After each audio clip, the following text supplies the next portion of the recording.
আপোনালোকে সেৱা চিটৰ ৱেবছাইটটো অপেন কৰিব নাই পৰা বা পাছৱৰ্ডটো পাহৰি গৈছে তো কেনেকে লগইন কৰিব সো ভিডিঅ'টো চাই থাকক। প্ৰথমতে আপোনালোকে যিকোনো এটা ব্ৰাউজাৰ অপেন কৰি ল'ব, তাৰ পৰা লিখি দিব সেৱা চিটো বুলি, তাৰপৰা দেখি যাব প্ৰথমৰ যোনটো ৱেবছাইট আছে সেইটো অপেন কৰি ল'ব।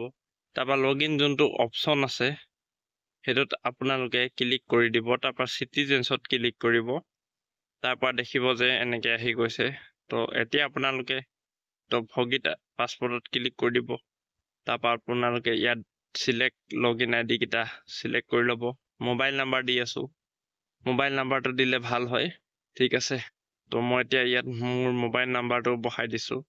তাৰপৰা আপোনালোকে ডেট অফ বাৰ্থটো দিব লাগিব। তো মই ডেট অফ বাৰ্থটো দি আছো। তাৰপৰা ইয়াত যোনটো তলত দেখিছে 3 3 গুণ কিমান, তো 3 3 গুণ 9 হয়। তো মই এতিয়া ইয়াত সাবমিট কৰি দিম। ইয়াত আপোনালোকে আপোনালোকৰ মোবাইল নাম্বাৰত এটা OTP আহিব। তো OTPটো তাত দি পিনে লগইন কৰিব লাগিব। তো এতিয়া এইটো নহৈছে, তো মই আকৌ ইখন পেজ অপেন কৰিব লাগিব। তো আকৌ ফৰগেট পাছপৰ্টত ক্লিক কৰি লৈছো।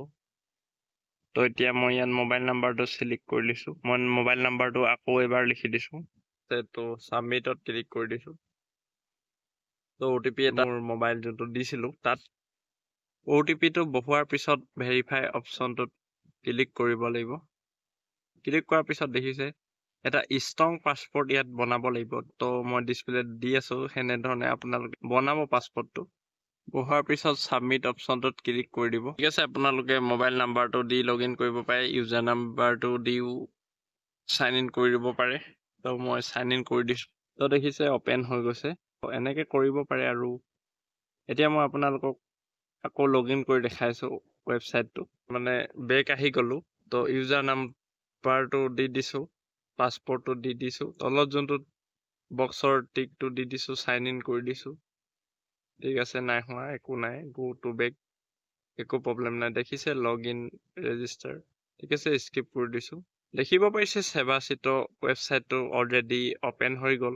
তো আপোনালোকে এনেধৰণে তো কৰিব পাৰে। আৰু তো পাছপৰ্টটো ৰিষ্টাৰ্ট কৰিব পাৰে যদি লগইন হোৱা নাই, এনেকে কৰিব পাৰে। ঠিক আছে, তো লগ পাম নতুন এটা ভিডিঅ'ত।